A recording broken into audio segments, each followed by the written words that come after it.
Welcome back to the Bitcoin Brothers Australia podcast. Let's go. For episode number 2. Can't believe it.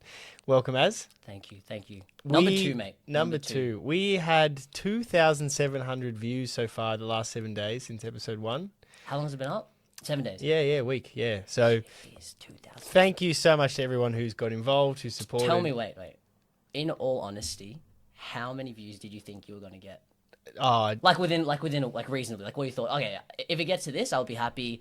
But if it gets to this, that's crazy. Like, what did you think? That's actually a funny question. So the goal, I reckon, was more like, I hope like I can help a couple of people to learn what I've learned and get into Bitcoin. Yeah. So it was more like, I wonder how many conversations I'll have from this, or because you're kind of putting yourself out there a little bit. Yeah, of course. So it's like, I wonder if like people will, how they'll respond. So like, I thought like the classic, like I thought, if one person responds and is like, hey, I want to learn more about this and get involved, then I thought that'd be pretty cool. Yeah. So I didn't think of, I mean, maybe in your head you're like, I hope I get to 500 views, or maybe I hope I get to 1,000 views. That'd be crazy. Imagine 1,000 people watched.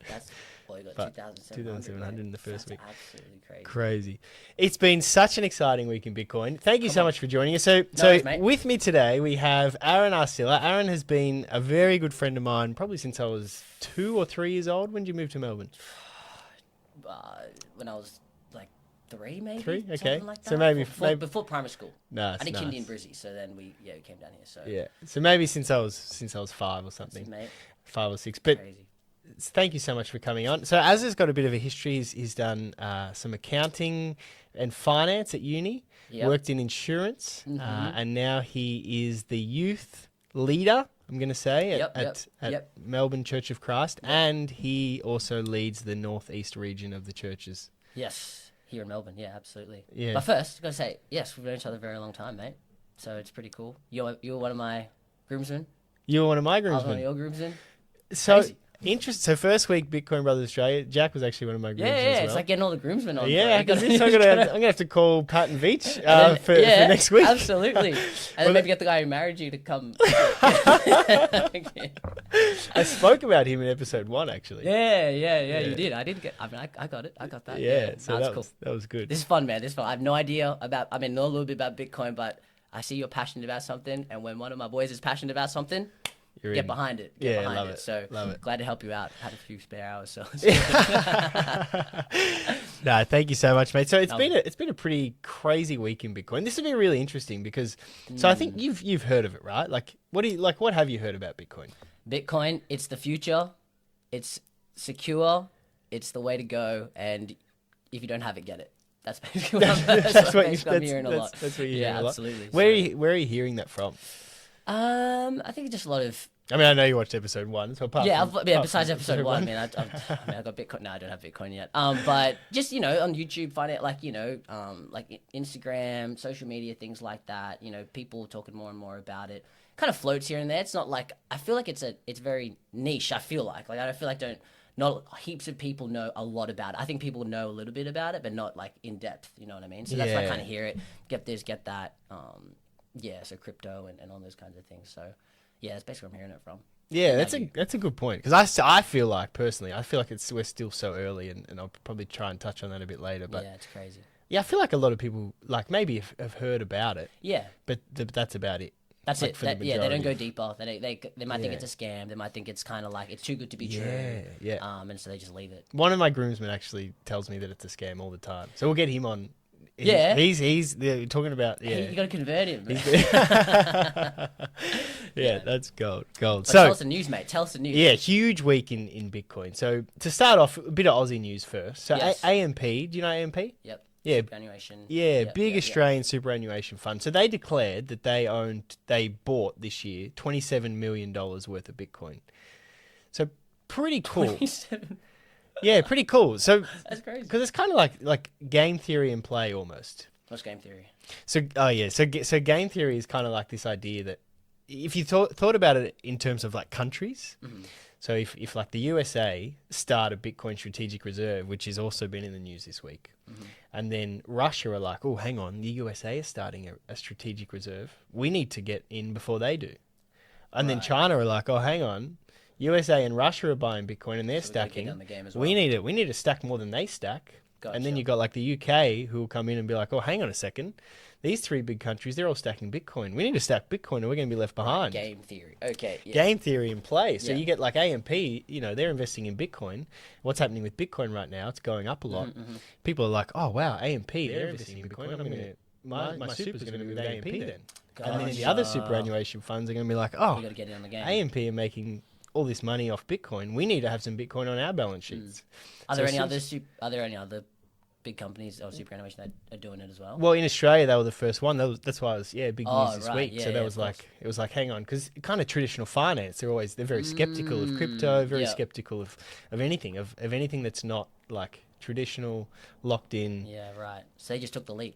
They took the leap. They were the first ones, which is really, really exciting. So, yeah, game theory in play in Australia, AMP. 27 million. Love it. Jeez. Love it. Second bit of news, which I just spoke about a little bit. So they asked Trump this week, are you going to start a strategic reserve like oil? Fascinating. So he kind of alluded to it about halfway through the year, way before the election, and he said, never sell your Bitcoin. There's a classic clip. Never sell your Bitcoin. And he said, you know, they're going to hold Bitcoin. And he kind of alluded to, we might make a strategic reserve. We might pay off our $35 trillion in debt with a little bit of Bitcoin. That's what he said. What did you say last week? You said if you had, what was the timing thing? It was like if you started paying off $500,000. I think it was like $1 million an hour. $1 million an hour from the time of the pyramids or something? No, so sorry. So $1 million an hour over 4,000 years, you wouldn't pay it off. You still wouldn't pay it back. But, good job, USA. No, the pyramids, if you earned $500,000 a day since the pyramids, you wouldn't, that's not even half of the money that the US government have borrowed since June in 2024. This is crazy. It's like you can't even wrap your head around that stuff. So Trump's response was, "Hey, we'll just give him a little bit of Bitcoin and pay off the debt." Yeah. So he said that at the conference, which is great. Who knows if he believes it or what? But he says the right things. He's got good people around him that obviously know a bit about it. Yeah. So interesting. They asked him that question, and his response was, "Yeah, we will." So he's like, "Yep, we will. We'll plan on doing it." Now, when I looked into the data of like, okay, so now twice he's spoken about, making a strategic reserve for the US of A.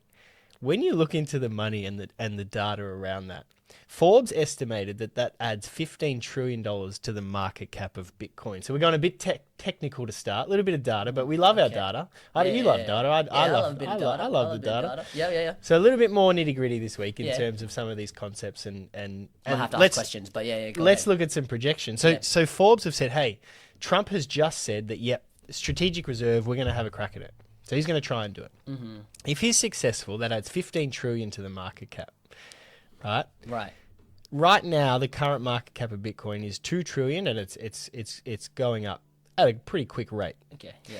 If you added $15 trillion to the market cap, right? You divide the new market cap of 17 trillion, and you do the maths, and you divide that by the current supply of Bitcoin that's in circulation, you get about $840,000 US a coin, which is about 1.2 million Australian dollars a coin, right? Now that doesn't take into effect game theory, which we just spoke about before. That doesn't take into effect like other countries getting involved, big companies getting involved. We spoke about like BlackRock and these other ETFs last week and how much money they're investing. So they bought like over 20,000 Bitcoin in the last 7 days. So that doesn't take into effect all of these other things that are happening. There's only 450 Bitcoin that are mined every day. Yeah. There's 2 million Bitcoin left on the exchanges at the moment. So it's like, hang on, if Trump does this and like you have a look at, it's a bit of fun looking at price projections and maybe he does it over a year, maybe he does it over 4 years, maybe he has to do it over 8 with Congress and maybe it takes him longer. Who knows? Yeah. But these guys are trying to do this and you've got countries trying to adopt. That's just a little fun price projection. You're looking at 1.2, 1.3 just on that alone, $1 million Australian for one Bitcoin. Right now. And how long? Well, that's right. I mean, depending how long Trump takes, right? Yeah, how long does it take to set up a strategic reserve? How long does it take for countries to start going at it at each other? Yeah. But that's like. But what you're saying is if game theory comes into it, then that 840,000 US could go. That's minimum. That's crazy. Like, Crazy. if game theory comes into play, that $840 That's a coin, insane. 800. That's minimum. Jeez. Yeah, it's wild. So big week. So you got that.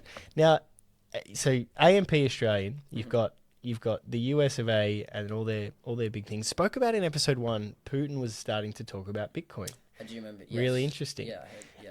And it comes from this idea that there are a few countries. This idea of like BRICS at the moment. Have you heard of that?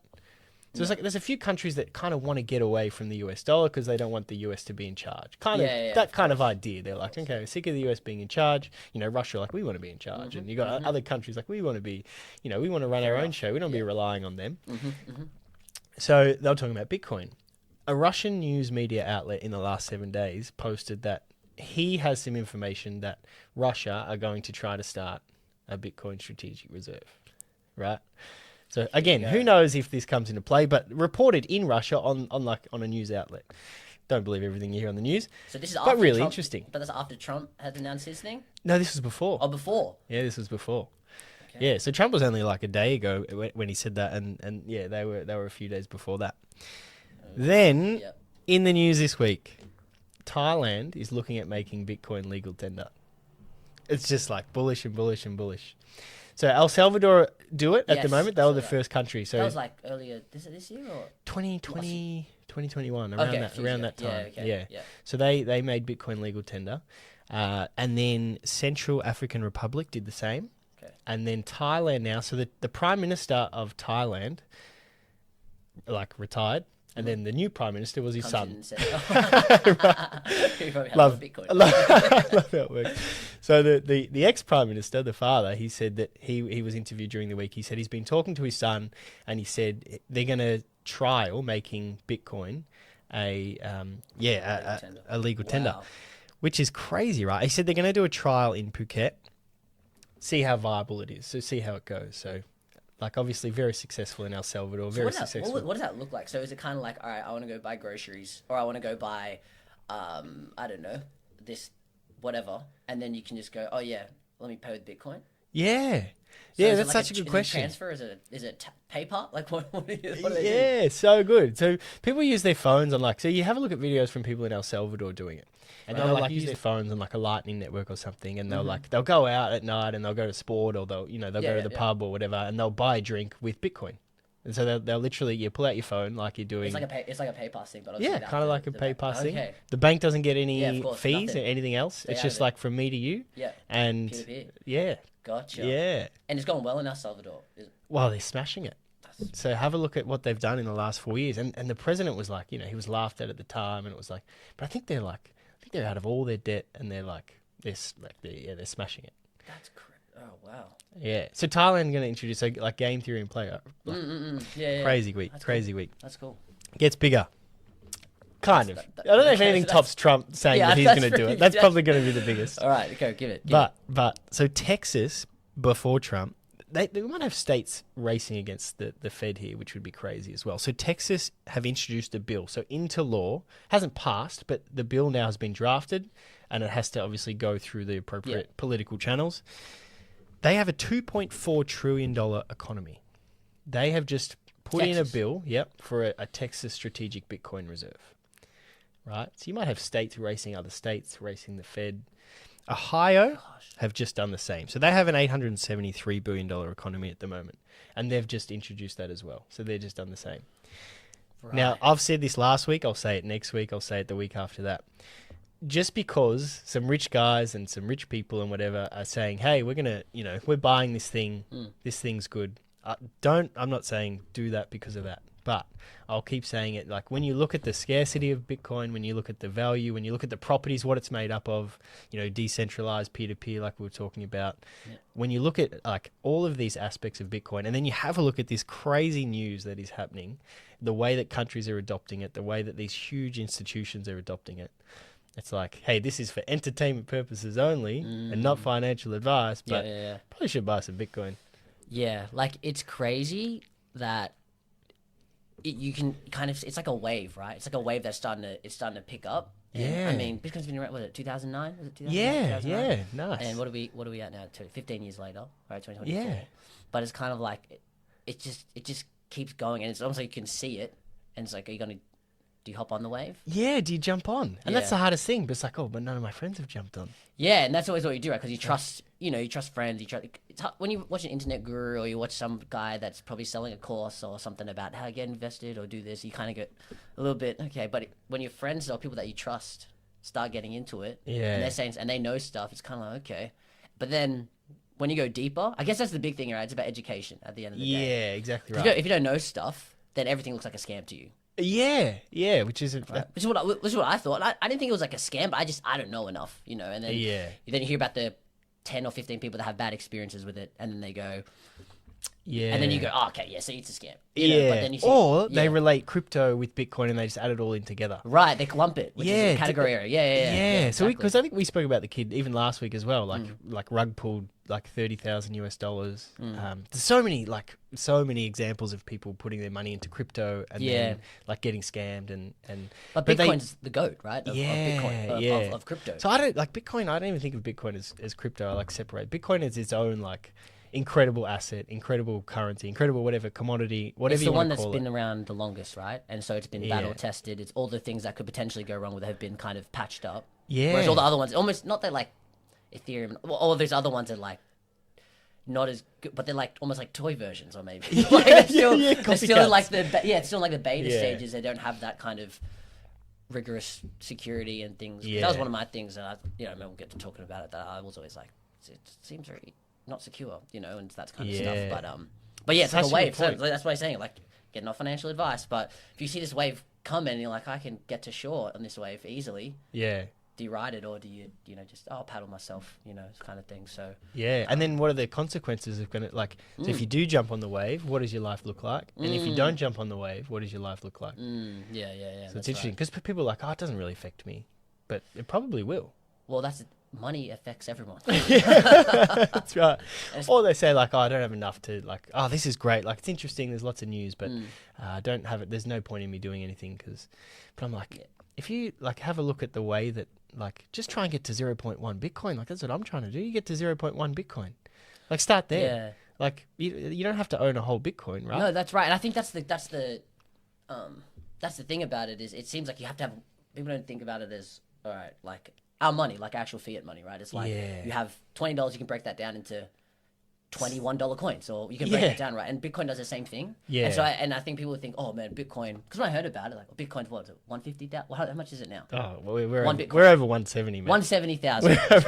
like the average Joe, like myself, like, I can't afford one Bitcoin, and that's why I think people get on the, I should have bought it when it was $5,000, and it was $4,000. But like normal fiat tender, you can break it down, and so you can buy. You don't have to have one full Bitcoin. You can buy 0.00 whatever it is, and then just get on that, and then if you leave that and you see how long that takes, like in 5, 10, 15, 20 years. Yeah. Crazy, right? Crazy. Like the fact that, but that's why getting on the wave. You don't have to get fully on the full thing because you can't whatever, but you can try and get in some kind of way, I guess, which is but it's education, and that's what this podcast is cool, because it's kind of like telling us laymen. Yeah, we're the everyday folk, and like even this news, right? It's like, how much of this news had you heard like before coming in here this morning? I'm hearing it for the first time now. Crazy, right? Like this, like most people in general probably haven't heard half of these things that we're talking about, and these all happened over the last 7 days. Yeah, it's crazy. It's banks and government. Anyway, it's crazy, isn't it? What they show and what they don't talk about. Yeah, so, but I think it also shows how early we are, which we'll speak to as well. Yeah, that's cool. MicroStrategy joined the NASDAQ 100 this week. I have no idea what that means. So MicroStrategy, I want to dig a little bit deeper. Okay. At the end of the podcast with a guy called Michael Saylor. Fascinating story. Lost $6 billion in a day, like in 2000, and has just fought his way back, and then found Bitcoin. Whoa. In 2020, started adopting Aussie guy? Bitcoin. American guy? No, American guy. Yeah. But his company now got added to the NASDAQ 100. And that's micro. Is that how you say it? No, NASDAQ. it sounded really... Yeah, NASDAQ like, 100, yeah. Sounded like Nas was getting dacked. Yeah. NASDAQ hey, Nas, little Nas, no. So what is it? Yeah, MicroStrategy. That's the company name? That's the company name. Yeah. So added to the NASDAQ. Jeez. Yeah. So what does that mean? From being in debt, now he's on the... Okay, wow. That's crazy. Yeah. So being $6 billion in debt, companies like tanking... and then he's found Bitcoin, and he's like, oh, this is like what an opportunity. And he gets interviewed, and he like talks about, he's like, man, I used to wake up in having nightmares that like other billionaires would figure this out before me. Like that was his theory. So he's like, I'm just trying to buy as much as possible before other people figure out that they need to buy as much as possible. Game theory. Yeah. Game theory in play. Yeah, exactly right. So this guy's fascinating. So huge news this week, them being added. Basically, for our Aussie viewers, for our international viewers. So like, what does that mean? So it's like, we played a lot of backyard cricket together growing up. Spoke about a bit of backyard cricket. It's been a big part of my... Six and out all the time, mate. 6 and out all the time. That's right. Playing on the road in front of your house and the court and all those things. We just... Yeah. Classic. So good. So it's like us playing backyard cricket. Oh, here's your Aussie thing? This is my Aussie thing. Okay, go ahead. And then Steve Smith and Marnus Labuschagne just walk in and like, hey, boys, come and join the team. So we're going playing from backyard cricket where no one sees us. It's just me and you playing out the front of your house on the road. No one sees us. We're just playing a bit of backyard cricket, having some fun, no stress. No one knows about us. And then Smithy and Marnus come in and they're like, hey boys, come and play for Australia. And then we go play for Australia. Everyone sees us. Everyone knows us. And all of a sudden, like people are like, oh, who are these guys? Oh, these guys, you know. Why are they playing for Australia? They suck. 100%. Mate, we couldn't even win. Did we even win boxing indoor? Like indoor cricket team? Yeah. Well, we did. We did. Okay. Yeah, we did. So, but that's like kind of like what it is. That's the little Aussie take, right? It's like no one notices his company. Like no, like people do know about it because they've outperformed every other company. But people like who might not look into other things would be like, oh, I don't know this company. But now they're a part of the NASDAQ 100. Also, what it means, which is fascinating, is that, say, this is my other Aussie take, right? I was thinking about this. So as there is a Bombers man, I don't like the Bombers that much. Actually, I had a student this year. We had a lot of fun banter about the Bombers too. So actually, I don't mind the Bombers. I was bantering the Bombers towards the end of the season, mate. Trust me. No, but so just pretend that I hated Essendon, right? Hated the Bombers. But the AFL had a system where if your team finished in the top 8, you could, or just say you could invest in AFL teams, right? Yeah. And it was like there was also this separate kind of index where it's like you could just invest in the teams that finished in the top 8. Doesn't matter who it was, but you could just like pay money, and if that team finishes in the top 8, then basically you're investing in them. Okay. Right? And then because then if they're finishing in the top 8, they're probably selling a lot of merch, they're selling a lot of memberships, they're making a lot of money, right? Yeah. So it's similar to this. Like if they make it into the top 100, then people, whether they want to or not, even if they don't like Bitcoin, even if they don't like MicroStrategy, well, they're investing in the top 100 as a bit of an index fund. So they're investing in them in no matter what. Right. So it's kind of like, so now by making it into here, not only has it's like, okay, so this thing's legit because they've made it into this, but also all these people are now putting extra money into it, whether they want to or not, because they invest in the NASDAQ 100. Yeah, okay. So all of a sudden you've got this guy who's using this company to just buy Bitcoin. And then you've got people that don't know about Bitcoin. Yeah. Maybe some people that like don't even want to know about Bitcoin. Maybe they don't like Bitcoin. Like inadvertently. But they invest in it anyway. Yeah. Be like if Essendon are in the top 8, I don't want to invest in Essendon, but they keep finishing in the top 8. All right, I will. Well, no, I don't want to, but I'm investing in the top 8. So I just have to invest in Essendon. I don't get a choice. Yeah. Even though I hate Essendon. That's pretty crazy. So people don't even know. Well, yeah, maybe they will find out. Eventually, maybe they will, but there'll be people that don't know that they're investing. But they're investing in it. So it just helps it all along, right? Crazy week in Bitcoin news. Is this like a normal week? It's like insane, right? It just blows my mind every day. It's like it's so much fun. We're having all-time highs every day. This is not always going to happen. Obviously, there's going to be times where it hits walls and like adoption slows, or there might be other market things that no one expects. But yeah, the long term. Where do you read your news? The main thing is X. Yeah. X, okay. Yeah, main thing is X. Yeah. There it is. All the news, all the big news. Might have started a blog or something, mate. Put all your content on it. Seriously. Hey, go newsletter, flash newsletter. Just put it. Big news, Bitcoin, big news this week. Bitcoin Brothers news. Oh, hey, we've got some platforms on X now. Josh Cram 15, Bitcoin Brothers Australia. There you go. There you go. Look us up.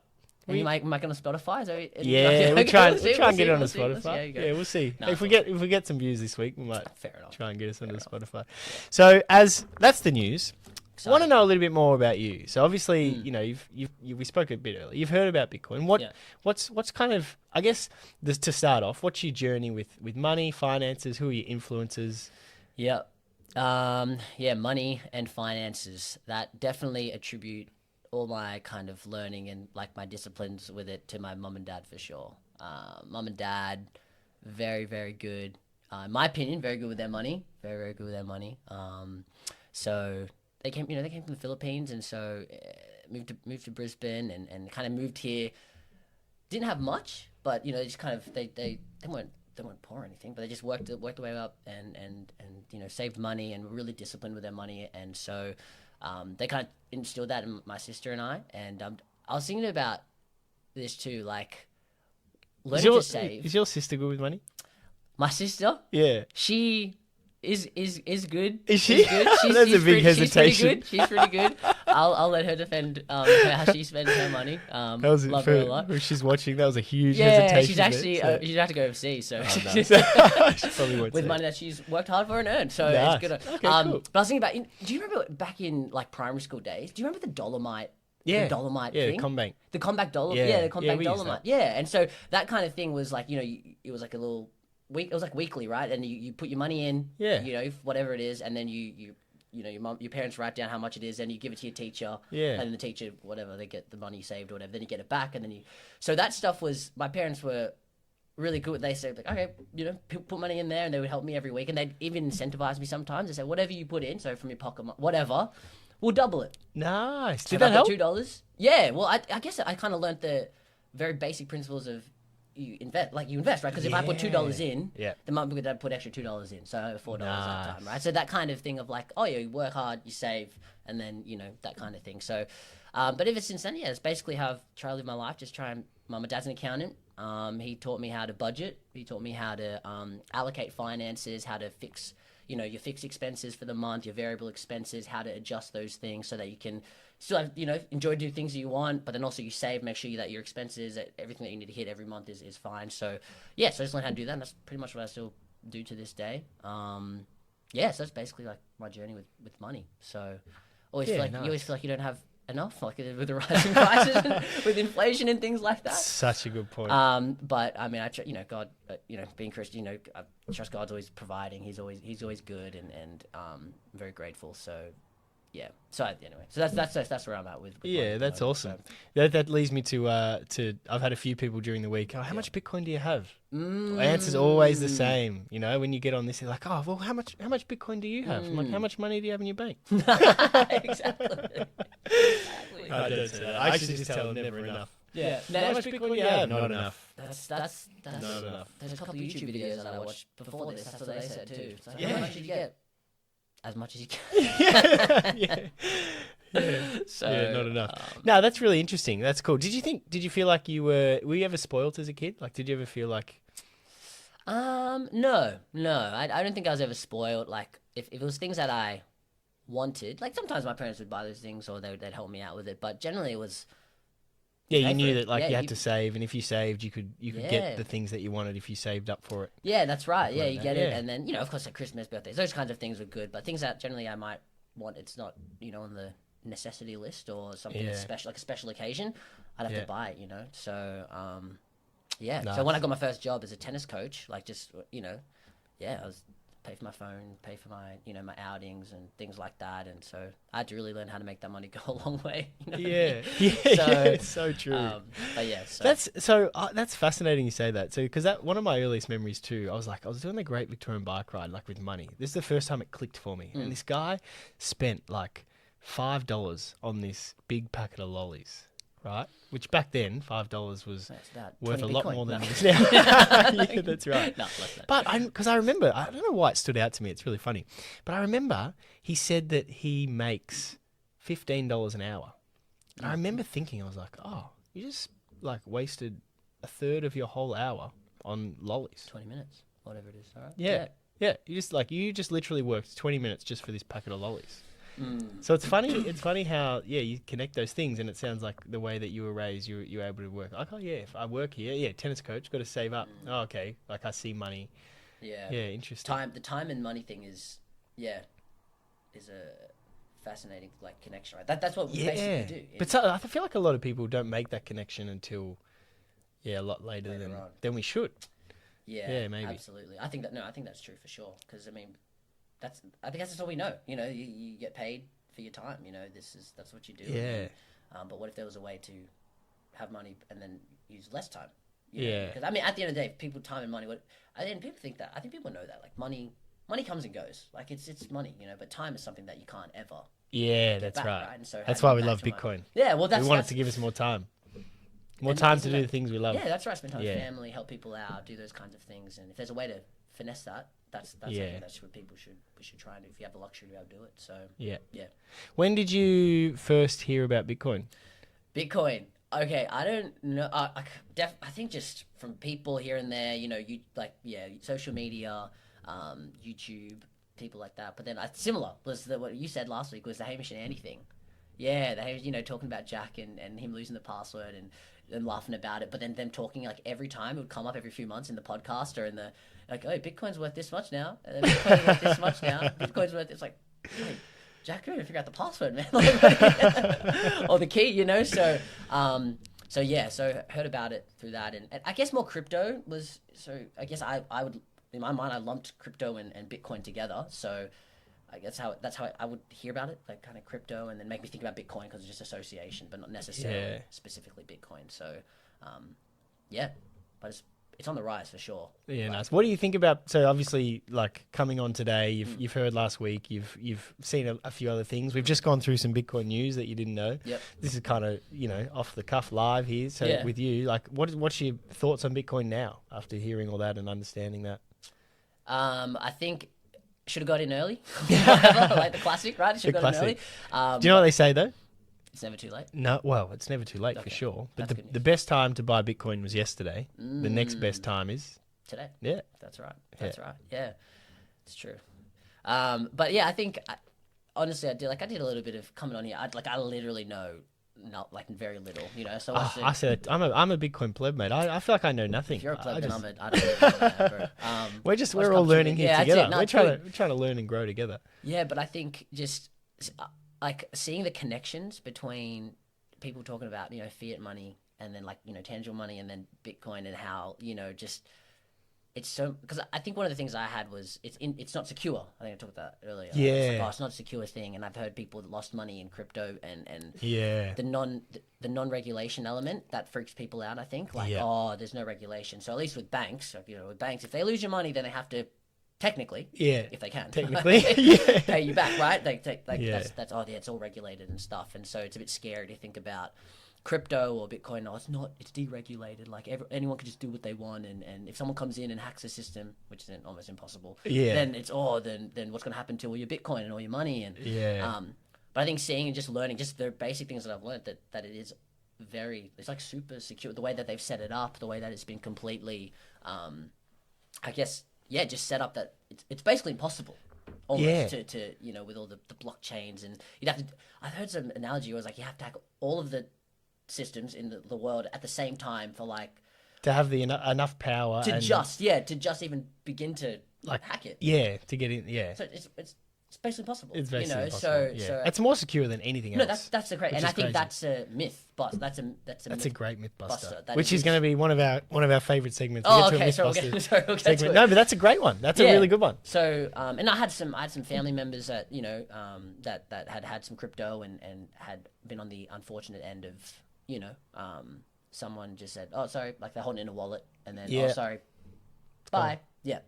And so they just lost all their money. Like that's scary, right? But again, Bitcoin being the old, and I think that's why it's like what you said, it's not, you can't put them together. You can't put crypto with Bitcoin. They're separate because Bitcoin's had all those things, been battle tested. All the potential things that could go wrong have been fixed or amended or they've projected it and they've tried to work on it. So it's the most secure thing like that out of all the crypto out there. So 100%. So anyway, so that's sort of, and the increasing prices are crazy. Just the way that it moves. It's crazy. This last month, dude, it's like you talk about foreign exchange. Like I did a bit of I did accounting finance in uni, and you learn about foreign exchange and all the currencies and how they move. And Bitcoin's obviously super volatile, or crypto's but it's safe. You know, it's safe Yeah, and yeah. it gives a great return. You know, so Yeah. It's interesting people say it's volatile, but when you compare it to other big companies, right. like it's less volatile than most of them.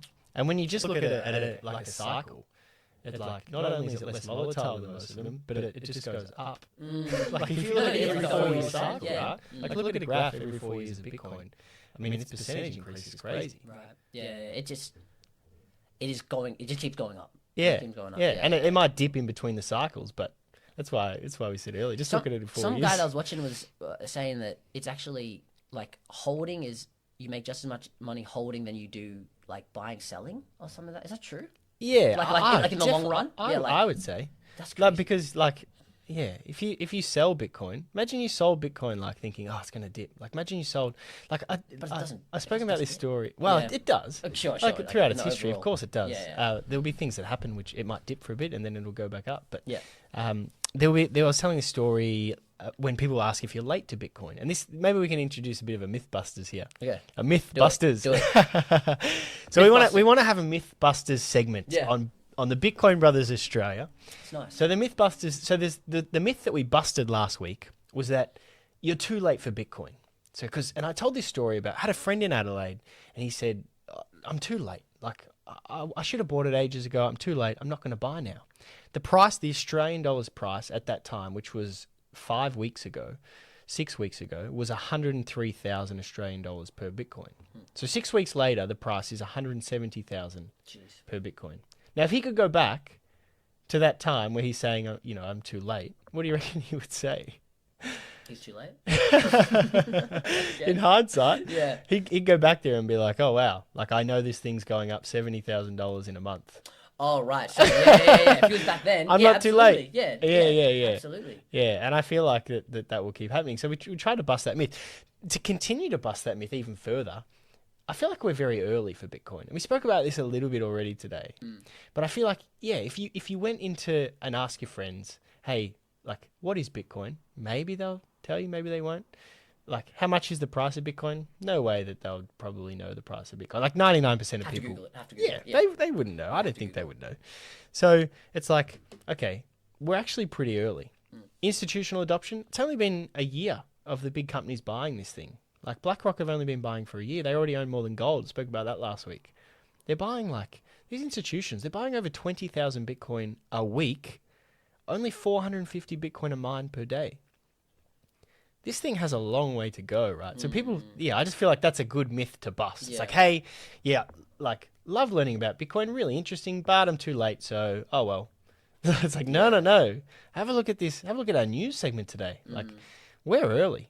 Like, we're so early. Yeah. But people think that we're too late. I reckon people think, this is for me, when I think I'm too late, is because we think, oh, I don't have $170,000 to buy one Bitcoin. Yeah. You know? So, years and years and years ago when it was, a few thousand, I don't know what the prices were, but when it was really, really, really, really cheap, people were like, oh great, I can buy one Bitcoin, but I don't even know if people know that you don't have to buy one full Bitcoin, right? Like, that's what we spoke about earlier. Like try to get to 0.1 Bitcoin. That's the first goal. There you go. Yeah, and then if you get there, try to get to 0.2. There you go. Yeah, but I think people don't think that. People think I have to buy one full Bitcoin. Right? I have to buy one full Bitcoin, and I can't afford that, so I'm too late.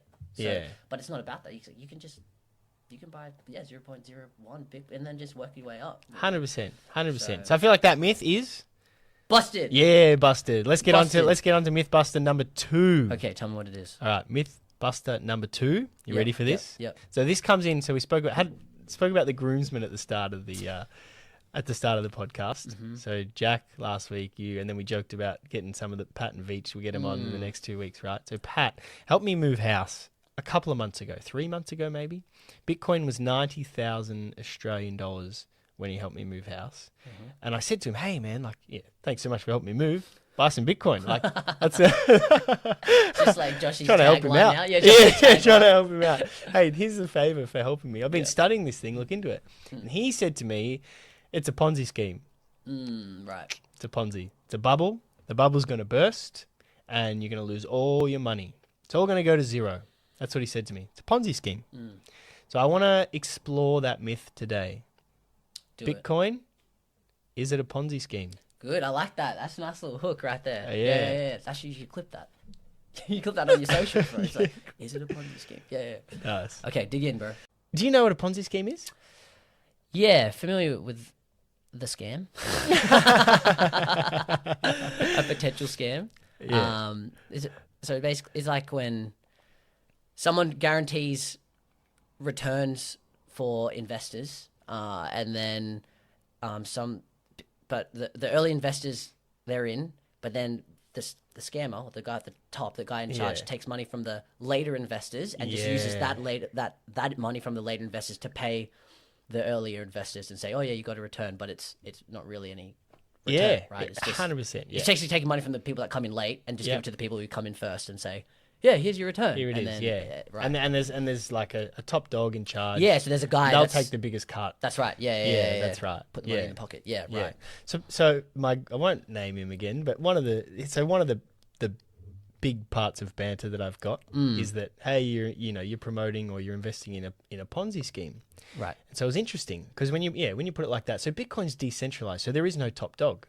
Yeah, there's no one in charge. There's no one in charge. Yeah. There's no one scamming. The point of Bitcoin was to make it so that the people look after it, right? No, there's no top dog. There's no bank kind of person or whatever. Yeah, right? everyone is equal in it together. Yes. Yeah. If you own 0.1, that's congratulations to you. That You're in it. Doesn't you can affect me regulate. at all. Yeah, essentially, right? So it's interesting. And he would say, oh yeah, but still, like, if you come in later, that's still helping. Like if you own heaps of Bitcoin and then I come in 10 years later and buy some Bitcoin, that's still helping your Bitcoin be worth more.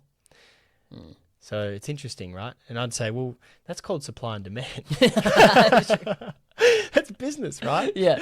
So it's like if you own real estate and then like I want that real estate 5 years later, well, you had it first and like lots of people want that real estate and you want to sell it, the price goes up because of supply and demand. Yeah. Right? If you bought into Afterpay, right?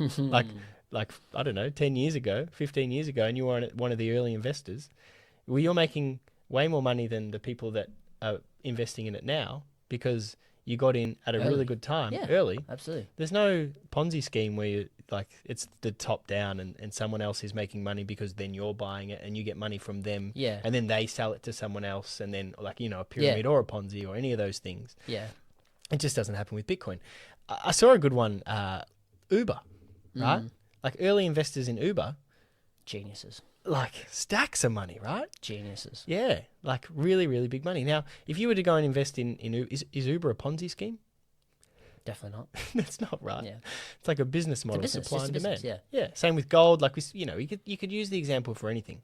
If people want something, and the supply is not there, then the thing that they want goes up. That's right. Because supply more people economics. want it. Yeah. Right. Supply and demand economics. Exactly right. So you could use it for any asset. So if you were to say that Bitcoin was a Ponzi scheme, you would have to say that every asset in history is a Ponzi scheme. Yeah, absolutely. And again, like I think there's no one in charge of Bitcoin. Like there's no one that actually controls it or regulates it. It's meant to be given to the people, right? The peer-to-peer element. So exactly no one can benefit from anything in that kind of Ponzi scheme kind of fashion, right? So myth busted. Yeah, absolutely. Myth busted. Sorry, Josh's mate. Oh, I thought you said you're not going to name him, bro. That's crazy. All right, Az. So it is time for a little bit of Bitcoin vocab. Yeah, a bit of Bitcoin vocab. So bear with us here. Last week we spoke about hard money and sound money. Yep. So we want to, I guess, explore. Have you heard of these concepts?